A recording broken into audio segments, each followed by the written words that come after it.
Welcome to the Community Roundtable. I'm very excited for this month as it's Internship Month, and we have some great people at the table to talk about internships. So let's start and figure out a little bit of why internships close that gap between academic and workforce development. Jenni?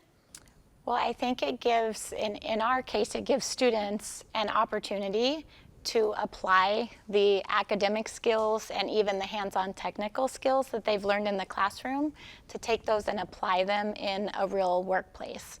And as much as we try to simulate the workplace environment in our classroom, it's not exactly the same as an actual real workplace. So it gives them the opportunity to do that and to see the value of those skills and how they can apply it there.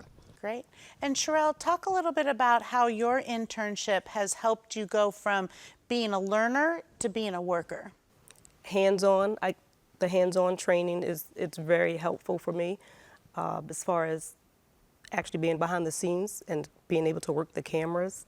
I've gotten to edit one of the programs here using the Adobe Premiere Pro to show you all my skills. Why do you think employers like having interns come in and work at their companies?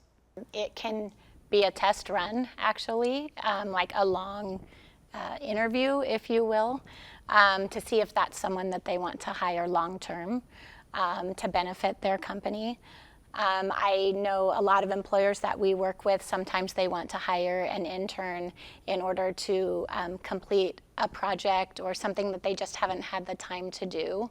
And it's like, everyone has their plates full, but if they, were able to hire an intern for a certain amount of time, they could hand that project over to them and get that completed for them. So those are a couple of benefits. Yeah, I know being a business and having interns here has been definitely not only having two extra hands. Sometimes, it comes with being able to solve problems that maybe our normal process and procedure doesn't always solve, but coming in with a fresh perspective from even academia or something to be able to show us a new way of doing things, that has really helped our business as a business. Yeah, and on what you were saying, employees, they can evaluate the interns while they're there and, evaluate their skills, their work ethic, and to see if they would be a good fit, in the future,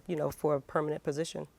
And I also think if an employer is in the position, it's a way to kind of give back and to kind of help that younger generation or the future workforce and give them those opportunities to, try out something new to see if that's something that they might be interested in as a career, their first step being an internship.